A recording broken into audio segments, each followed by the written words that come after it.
Muy buenas tardes, queridos alumnos interesados en la cultura e historia rusa, amigos.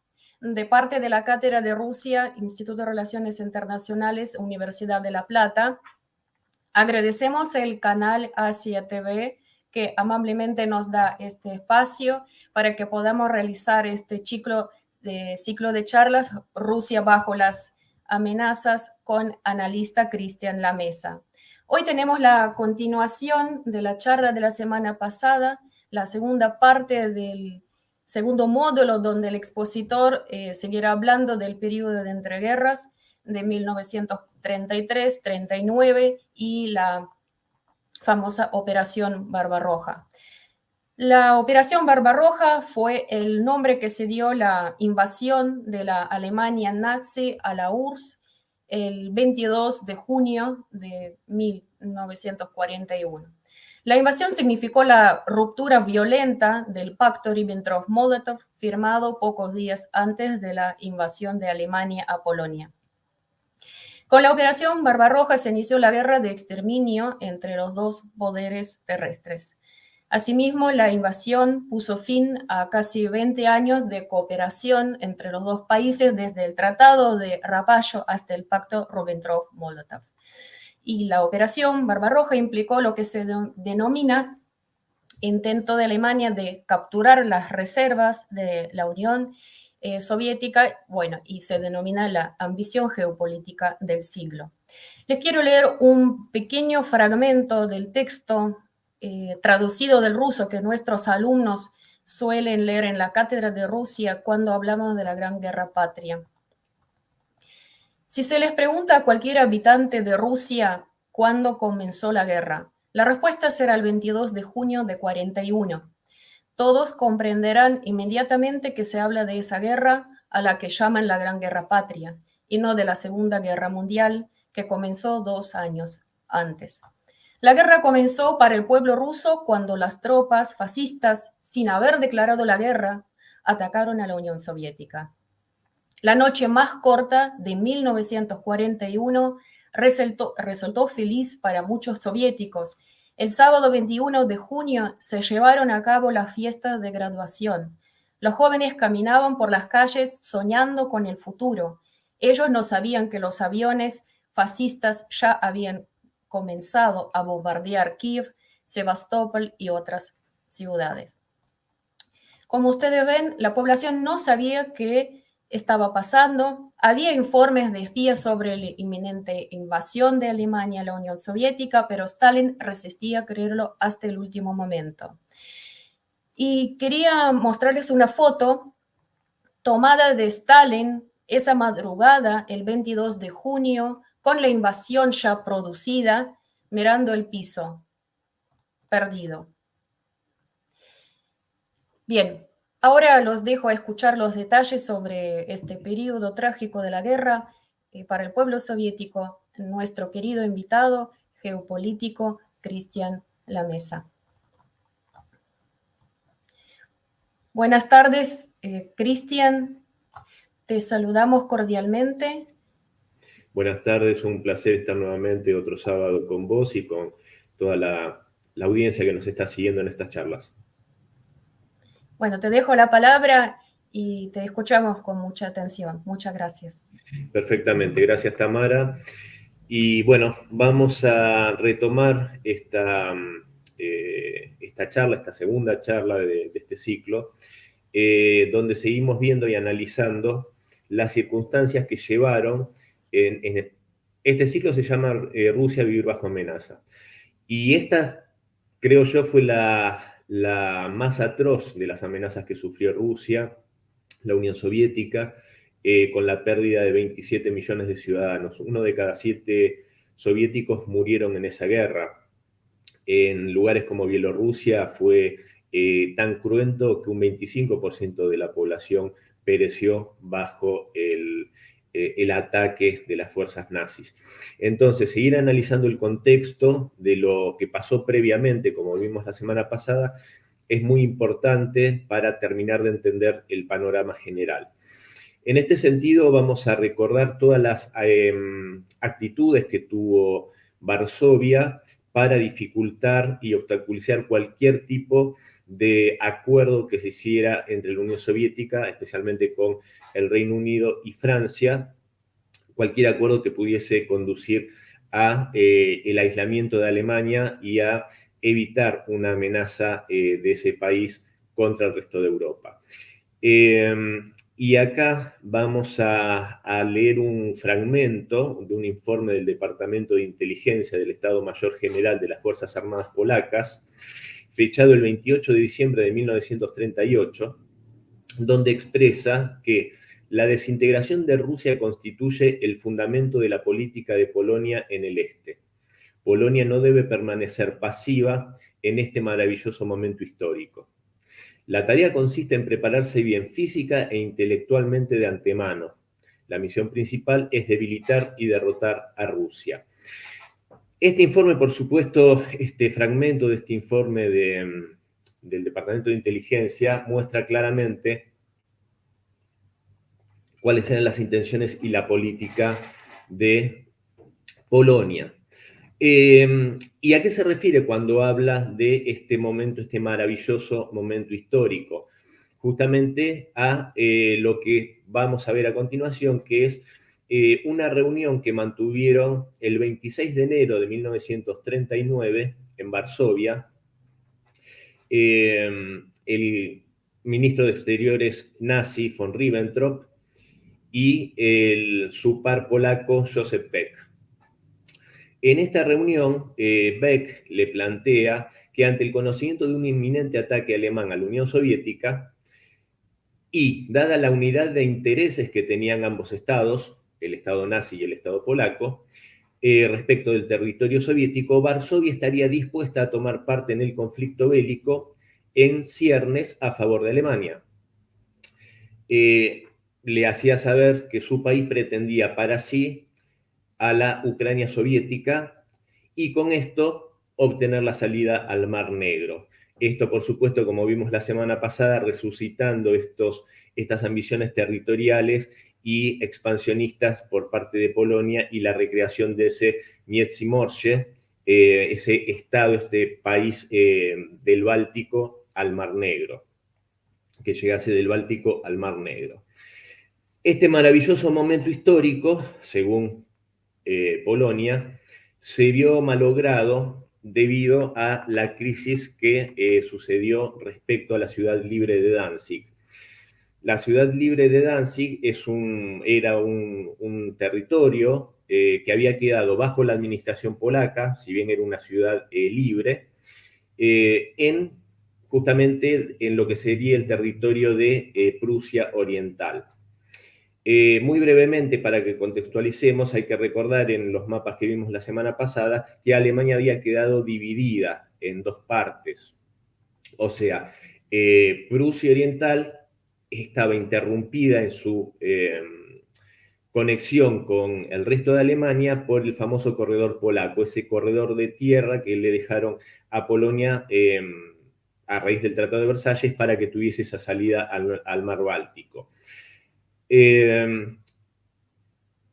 Alemania, a principios de 1939, en una reunión que tienen en Berlín el embajador polaco Józef Lipski con Ribbentrop, Ribbentrop le plantea un plan de Hitler en el cual le solicitaba a Polonia la restitución de la ciudad libre de Danzig a la soberanía alemana y se le solicitaba también un corredor terrestre para poder acceder, justamente estar comunicadas estas dos partes de Alemania a través del corredor polaco, y esto consistía en una ruta, una autopista y una línea ferroviaria. Pese a este acuerdo que ya tenían para un ataque en conjunto a la Unión Soviética, esto transcurrió en marzo del año 39,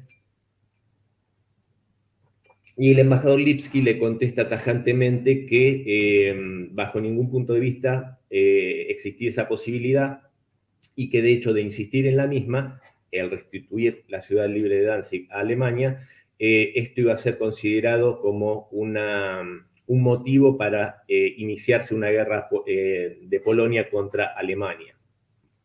Ese era el clima geopolítico que se vivía a ese momento. Por supuesto que a esa altura y ante esta respuesta cambian los planes de Hitler y ya decide y pide la elaboración del plan que iba a consistir en la invasión a Polonia. Esto tampoco es casual, la actitud de Polonia, porque en esos días también habían sellado un pacto de asistencia mutua con el Reino Unido, lo cual por supuesto envalentonaba a Varsovia en este enfrentamiento, en este caso con el que había sido su socio hasta hacía muy poco tiempo. Bueno, para ese momento también sucede algo muy importante y que tiene que ver con la imagen que tenemos en pantalla, que son las conversaciones de Moscú en agosto de 1939. Y bueno, estos dos son los señores que se ven en la imagen, son los representantes de Francia, el general Aimé Doumenc y el almirante Reginald Drax por el Reino Unido. ¿Qué es lo que sucedió? La semana pasada pudimos ver que luego del desmembramiento luego de que se le cediera a Alemania arbitrariamente los Sudetes y Polonia también se apoderase de otra parte de Checoslovaquia y lo mismo hiciera Hungría, posteriormente a ese acuerdo que supuestamente implicaba que no tuviese más ambiciones expansionistas Alemania en estos territorios, lo que hace es justamente se procede por parte de la Alemania nazi a violar ese acuerdo y a terminar de desmembrar a Checoslovaquia con la creación del protectorado de Bohemia-Moravia y del Estado eslovaco. Un Estado títere, por supuesto, manejado por Alemania.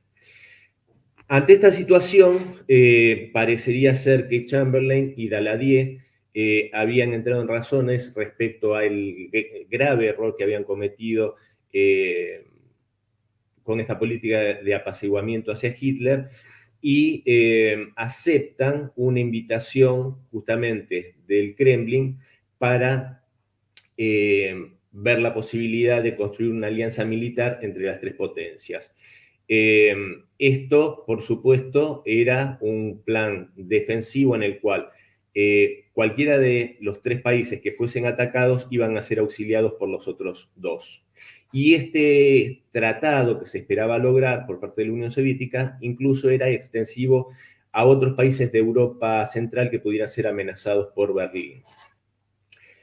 En este caso, si bien Francia y el Reino Unido envían estas delegaciones, desde el primer momento prácticamente se pudo notar que no obraban de buena fe estos representantes de Francia y del Reino Unido, ya que en todas las conversaciones siempre habían demoras injustificadas, y esto, o sea, estas dilaciones, recordemos el contexto, agosto de 1939, esto con una inminente y ya sabida prácticamente por todo el mundo próxima invasión de Alemania a Polonia, y obviamente esta situación, este ataque a Polonia, para la Unión Soviética tampoco era indiferente porque de llevarse a cabo como sucedió, dejaba en las fronteras de la Unión Soviética a un claro enemigo de Moscú. Bueno, en esas charlas fueron enviados en representación de los dos países oficiales que no tenían mayor poder de decisión. Eran, ante cualquier decisión, ante cualquier propuesta, tenían que consultar a París y a Londres, lo cual, por supuesto, carecía de cualquier tipo de seriedad dada la situación que se estaba viviendo. A estos dos representantes los vemos en la siguiente imagen.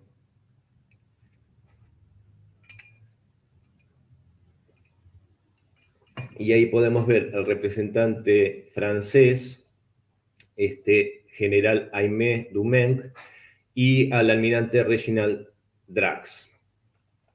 Estos eran los personajes que fueron en representación de sus gobiernos, pero, como dije antes, carentes de cualquier posibilidad de tomar decisiones o concretar cualquier tipo de pacto. Esto contrasta fuertemente con el representante en estas charlas por parte del gobierno soviético, que era ni más ni menos que el ministro de Defensa y estrecho colaborador de Joseph Stalin, el general Kliment Voroshilov. De vuelta, poniendo todo esto en contexto, los servicios de inteligencia, por supuesto que también trabajaban arduamente y por supuesto que fue puesto en conocimiento del Kremlin que Londres estaba manteniendo al mismo tiempo conversaciones con Berlín. Entonces, tan solo estas conversaciones eran una estrategia de Londres nuevamente para ganar tiempo y ver qué era lo que más le convenía hacer respecto a lo que también eran sus intenciones de que la Unión Soviética pudiese ser destruida.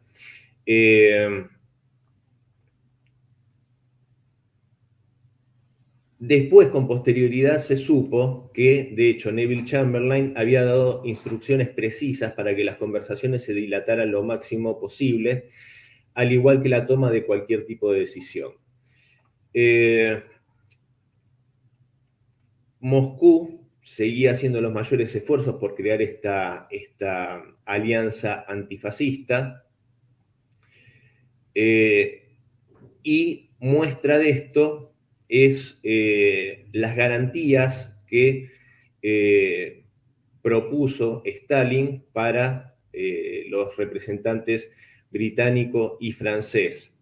En caso de que uno de estos estados fuese atacado por la Alemania nazi, Moscú ofrecía la asistencia militar con 136 divisiones, alrededor de 10.000 tanques, más de 5.000 aviones y 5.000 piezas de artillería.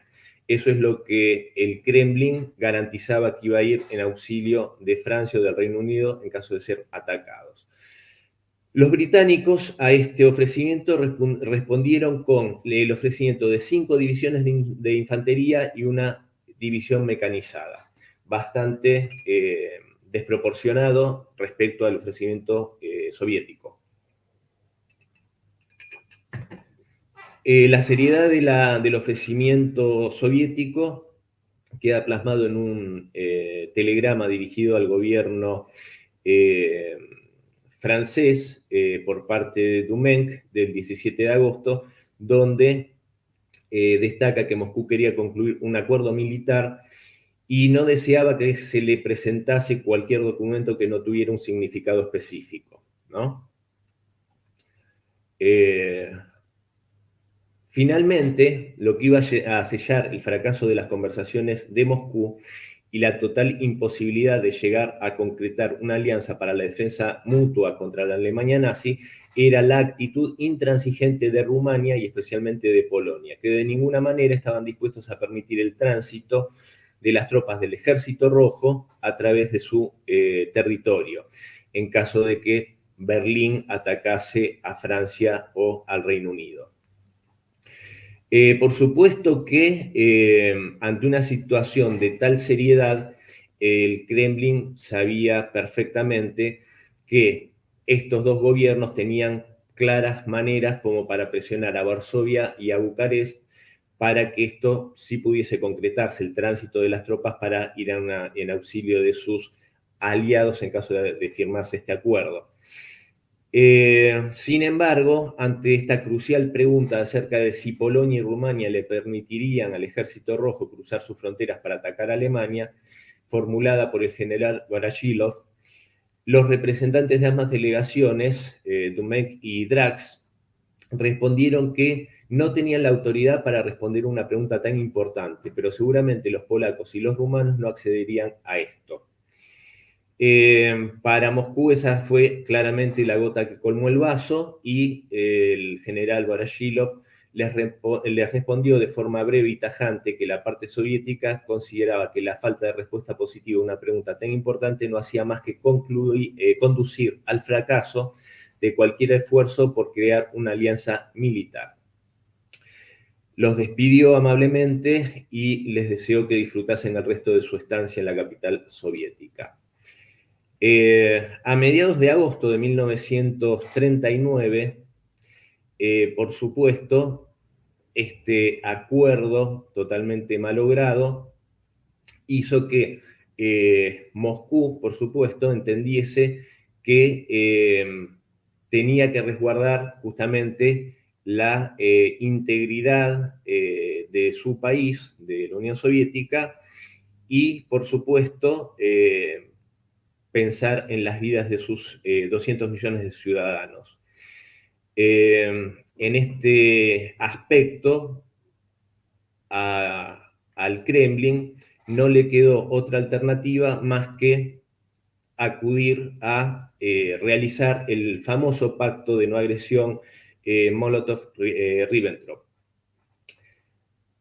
Antes de esto, quiero destacar unas palabras del embajador polaco en Francia, Joseph Lukasiewicz, que le expresó al ministro de Exterior francés Georges Bonnet que Joseph Beck, el ministro de Exteriores de Polonia, nunca permitiría que las tropas rusas pasaran por los territorios que les tomamos en 1921.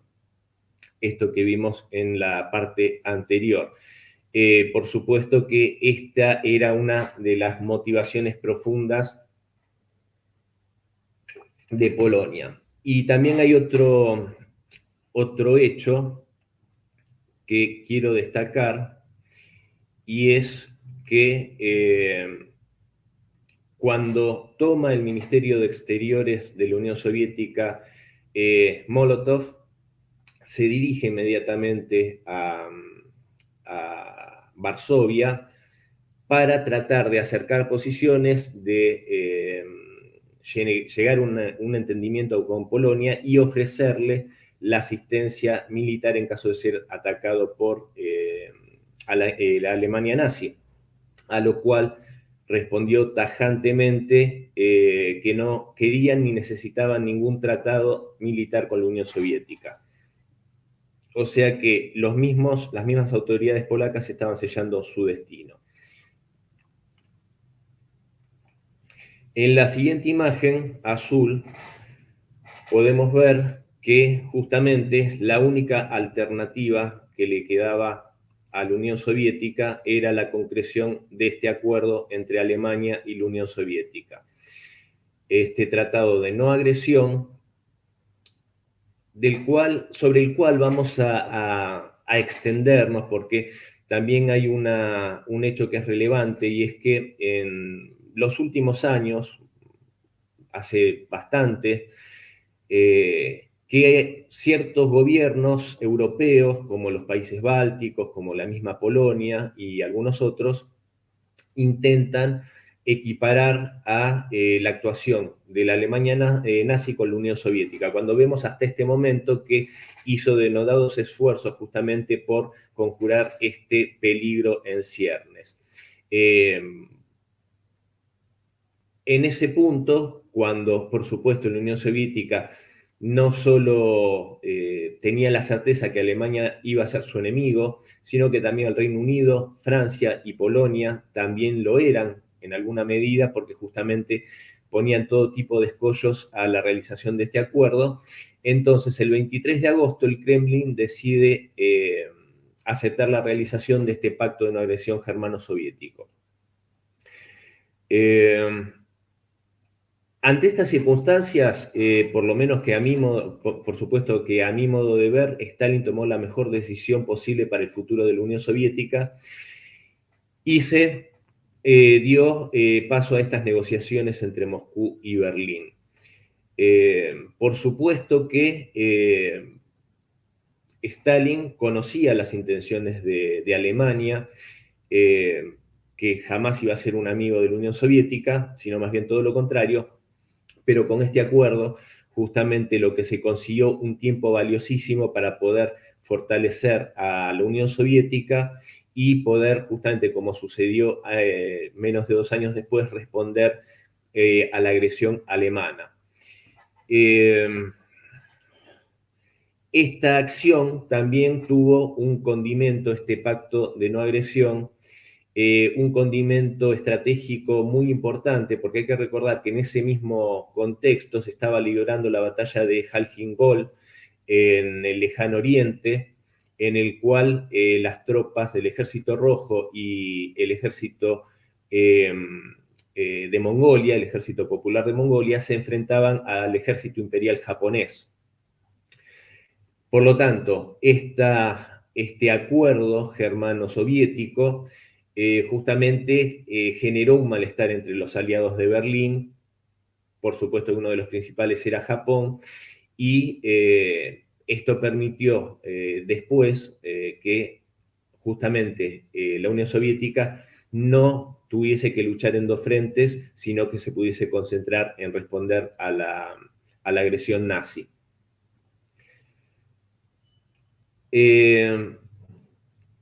Como todos bien sabemos, el 1 de septiembre de 1939 se inició la invasión alemana a Polonia.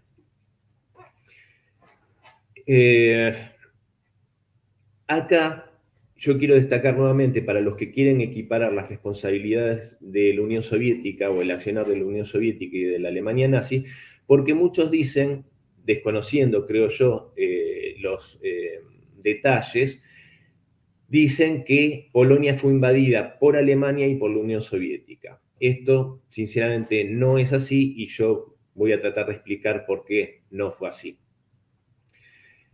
El 17 de septiembre, o sea, 17 días después de la invasión nazi, ya prácticamente se había evacuado todas las autoridades de Polonia, y de hecho ya habían huido a Rumania, por un paso que se habían ocupado de justamente mantener abierto, que se le llamó la cabeza de puente rumana, para que los altos funcionarios del país pudiesen escapar. A este lugar, por supuesto, que se dirigió el presidente Ignacy Mościcki, también Joseph Beck, el ministro de Exteriores. El 18 de septiembre haría lo propio Edward Rycz-Zmigli, el más alto mando militar de Varsovia, de Polonia, dejando, por supuesto, bueno, llevaron con ellos el tesoro nacional del país, que constaba de 82 toneladas de oro, y dejando a toda la población indefensa en las manos de la Alemania nazi. Ante esta situación concreta de desamparo de la población polaca, es que se notifica formalmente el 17 de septiembre, se notifica formalmente a Václav Wyszybowski, que era el embajador polaco en Moscú, y acá me voy a permitir leer el telegrama.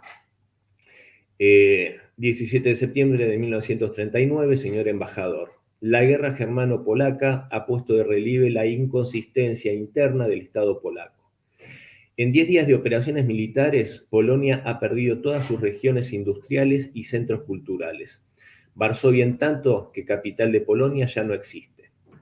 El gobierno polaco se ha disuelto y no da señales de vida, lo que significa que el Estado polaco y su gobierno, de hecho, han dejado de existir.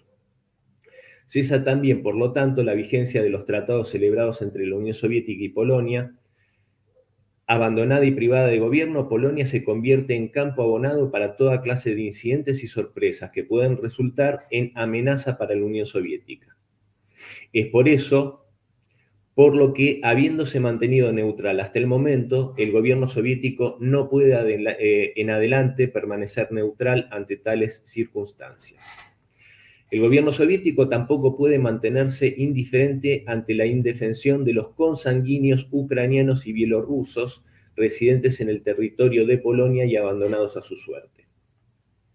Ante tal situación, el gobierno soviético ha ordenado a la Comandancia General del Ejército Rojo cruzar la frontera y poner bajo su protección la vida y los bienes de las poblaciones de Ucrania Occidental y Bielorrusia Occidental.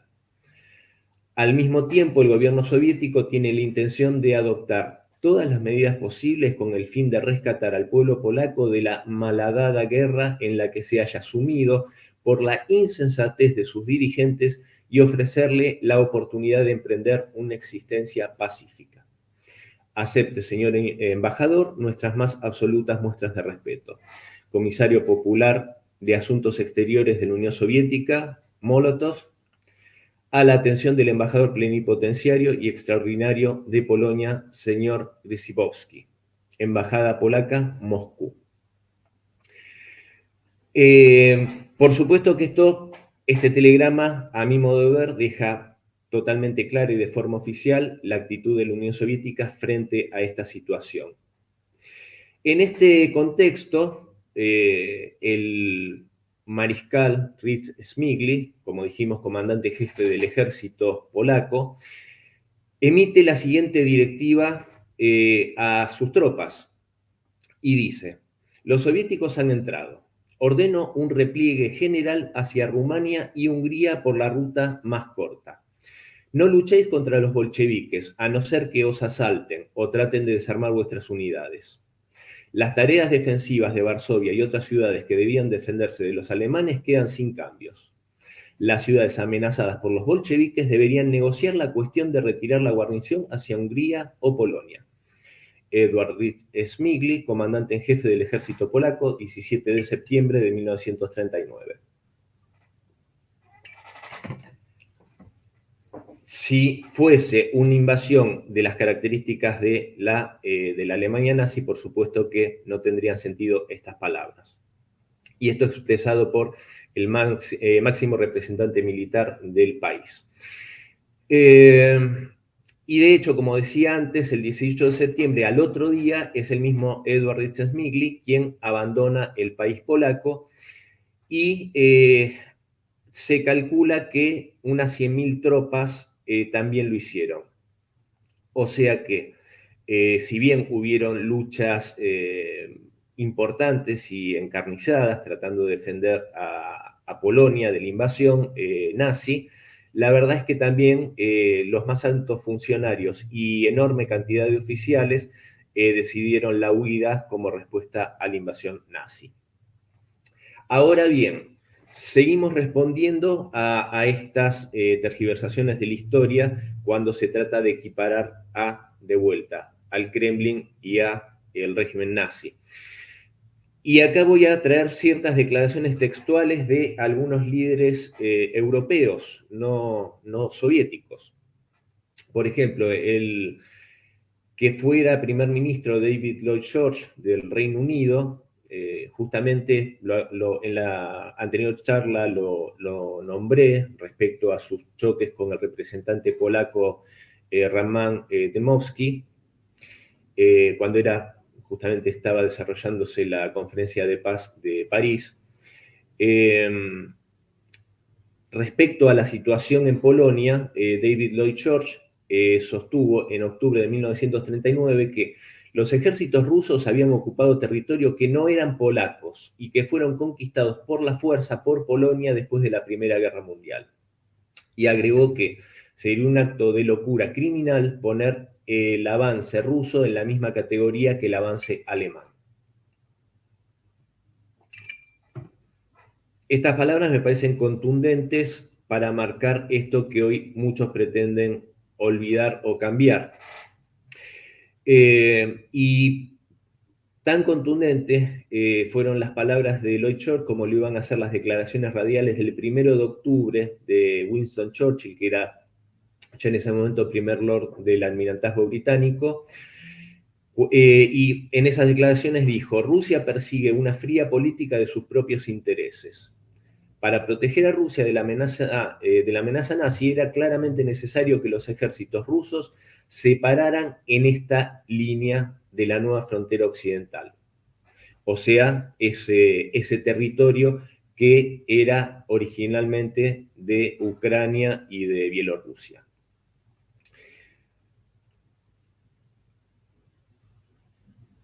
Bueno, respecto a Churchill también podemos recordar las palabras proféticas que dijo el 5 de octubre de 1938 esto justamente como un reproche a Neville Chamberlain, en aquel momento se acuerdan de la traición de Múnich, y les dijo esa frase célebre que era algo así como: os dieron a elegir entre el deshonor y la guerra, elegisteis el deshonor y ahora tendréis la guerra. Días después, tan solo 3 días después, en octubre octubre, si bien digo, del año 39, el secretario de Estado para Relaciones Exteriores del gobierno del Reino Unido, Edward Woods, vizconde de Halifax, sostuvo en la Cámara de los Lores que cabe recordar que las acciones del gobierno soviético consistieron en desplazar la frontera esencialmente a la línea recomendada en la conferencia de Versalles por Lord Curzon.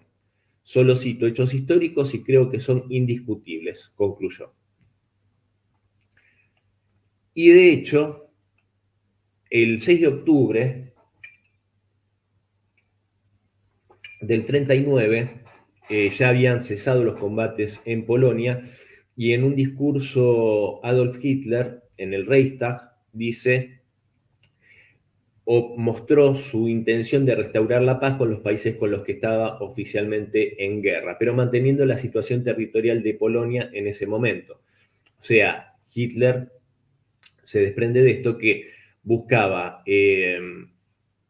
cesar con el enfrentamiento bélico que no se había llevado a cabo, de hecho todavía, entre Francia, el Reino Unido y la Alemania nazi, pero manteniendo su ocupación de Polonia. Y en este aspecto, altas autoridades de la diplomacia británica consideraban que esto solo podía ser posible restaurando el Estado polaco. O sea, salir del estado de guerra con la Alemania solo podía ser posible restaurando el Estado polaco, pero en ningún caso incluyendo las regiones occidentales de Bielorrusia y Ucrania, sino tan solo en el territorio con población de mayoría étnicamente polaca. Y esto se refrenda históricamente en una serie de conversaciones informales que mantuvieron en varias oportunidades a lo largo del mes de octubre el viceministro de Relaciones Exteriores del Reino Unido, Richard Butler, y el principal consejero de Chamberlain, Horace Wilson, con el embajador soviético en Londres, Iván Maisky.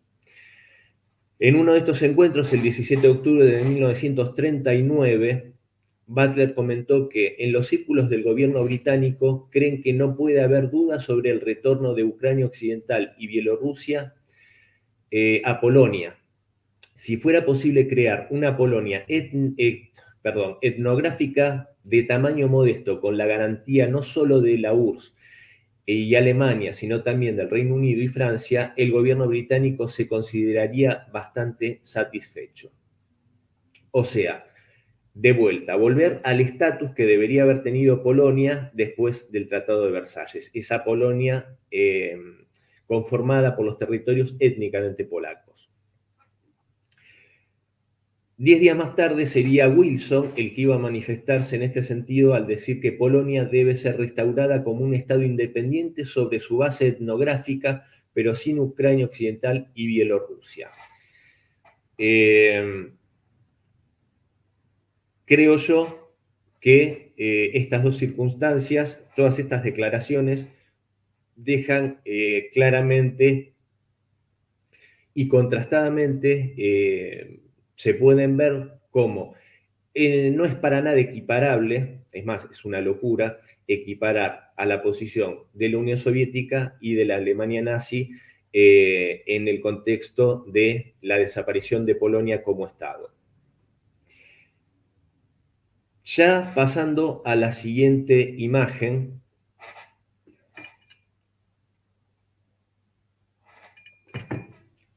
podemos ver en la misma un mapa en el cual se ve en ese color oscuro a todos los países que ya estaba ocupando la Alemania nazi, ya sea como aliados o como países invadidos, frente justamente a la Unión Soviética. Justamente todos los recursos, o sea, no solo el territorio, sino todos los recursos materiales, fabriles, materias primas, todo lo necesario para la agresión contra la Unión Soviética estaba a disposición justamente de la Alemania nazi. Todo ese poderío puesto en función de la destrucción del Estado soviético. Y lo podemos decir así tan claramente porque, de hecho, en los fundamentos y en las intenciones de la Operación Barbarroja estaba justamente la aniquilación de la casi totalidad de la población eslava, justamente de la Unión Soviética. No solo era una guerra de exterminio, genocida y racista la que llevaban a cabo los nazis contra los judíos, sino que esto también se extendía a otros grupos que consideraban inferiores, como los gitanos, por ejemplo, y también este afán de destruir a la población eslava, dejando una mínima parte para que fueran esclavizados a las órdenes de los alemanes, en este territorio hacia el cual se expandiría justamente Alemania. Muestra de esto justamente es la cantidad enorme de víctimas que murieron en el territorio soviético, ¿no? Se equipara prácticamente en partes iguales la cantidad de militares y de civiles que murieron en la Gran Guerra Patria. De hecho, como ya he dicho, 1 de cada 7 soviéticos murieron en esta guerra de exterminio. O sea, a esto es a lo que se enfrentaba la Unión Soviética y, en alguna medida, como vamos a ver, prácticamente, si no la totalidad, por lo menos una enorme parte de Europa también en estas intenciones. Porque incluso si volvemos a echarle un vistazo al mapa, 2 países neutrales que podemos saber, Suiza y Suecia, podemos recordar cómo Suiza sirvió como refugio para el saqueo que hicieron de las riquezas de Europa y de tantos lugares los nazis, o sea que cubrían la parte financiera, los intereses de Alemania, y por parte de Suecia también podemos recordar que, si bien era un país neutral, por supuesto que toda su exportación de mineral de hierro iba a fortalecer justamente la maquinaria bélica nazi. Y en la siguiente imagen, azul, podemos ver este mapa justamente de la Operación Barbarroja. Se ven en diferentes tonos oscuros cómo era el plan de penetración contra la Unión Soviética, de invasión. Se ven números que son muy interesantes respecto a las tropas de infantería, los tanques, aviones, números realmente monstruosos que se volcaron justamente en esta invasión, y cómo los participantes justamente no era solamente la Alemania nazi, sino que ahí vemos la participación de la Italia de Mussolini, del Reino de Rumania, del Reino de Hungría, de la República Eslovaca, el Estado independiente croata e incluso de Finlandia, que Finlandia tuvo, y aunque no lo quieran recordar, tienen que hacerlo, cumplió la tarea de bloquear, ser parte de los que bloquearon a Leningrado durante esos 900 días en los cuales se intentó perpetrar ese plan genocida de hacer morir a su población de hambre y de frío. Y como en la invasión napoleónica, que lo vimos en la primera charla, el ataque de Alemania a la Unión Soviética contó justamente con lo que yo describiría como una especie de coalición europea, porque habían cuerpos, no solo estos países que acabo de enumerar y que se ven ahí en el mapa, sino que también habían cuerpos de voluntarios de prácticamente todos los países ocupados de Europa. Hubieron cuerpos de voluntarios en las SS de Francia, de los Países Bajos, de Noruega, de Bélgica, de Albania y de Dinamarca, por mencionar algunos simplemente, incluso de países neutrales como España o Suecia. Por parte de España hay que recordar justamente que la División Azul, tristemente célebre, porque también formó parte de las tropas que mantenían ese bloqueo criminal contra Leningrado. Luego de comenzada también la Operación Barbarroja, se sumaron incluso voluntarios de grupos nacionalistas de los países bálticos y de Ucrania, como por ejemplo la 14ª División de Granaderos Waffen-SS Galizien. Y ya para ir terminando, quiero destacar que de hecho fue tan enorme el ataque que se dio contra la Unión Soviética que el 80% del esfuerzo bélico estuvo volcado hacia la invasión hacia el este, hacia la Unión Soviética. Y que justamente ese porcentaje fue totalmente aniquilado por el Ejército Rojo. Entonces también no solo no es correcto, a mi modo de ver, tergiversar la historia y tratar de poner en igualdad de condiciones a la Unión Soviética y a la Alemania nazi, sino que incluso también es un error histórico tratar de convencer a la humanidad que en realidad la derrota a la Alemania nazi la llevó a cabo Estados Unidos, por ejemplo.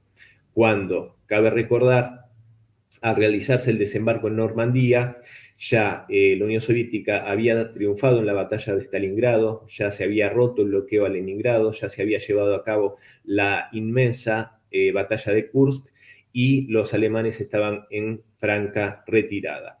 Así que bueno, acá llegamos el día de hoy a completar esta segunda charla y la semana que viene ya continuaremos con lo que pasó después de esta tremenda guerra, que fue la mayor amenaza, creo yo, al Estado ruso, al Estado soviético en ese caso, y a su pueblo. Cómo se transformaron los que habían sido aliados en enemigos dentro de un contexto de Guerra Fría, y bucearemos un poco en ese aspecto, Tamara.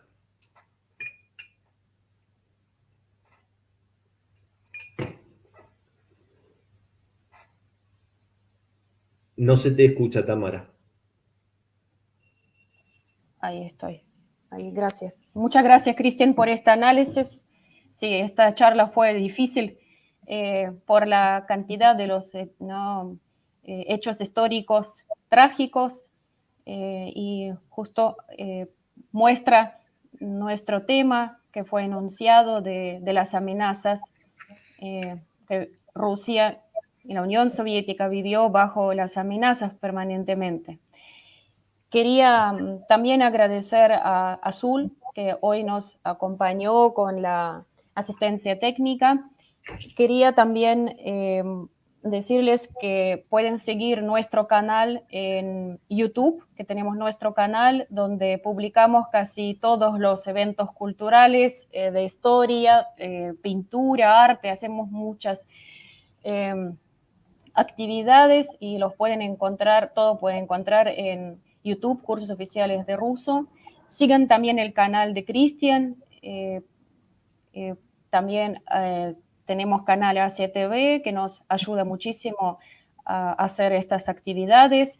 Y la próxima actividad que queremos compartir con ustedes va a ser en la semana. Con Cristian vamos a seguir en el mismo horario a la 1:30, la próxima charla con Geopolítico Cristian La Mesa, nos encontraremos en el mismo horario. Y otra charla que quiero anunciar que vamos a hacer en la semana, es el 13 de septiembre, Vamos a hablar del rol de Rusia ante la situación de los cristianos en Siria e Irak.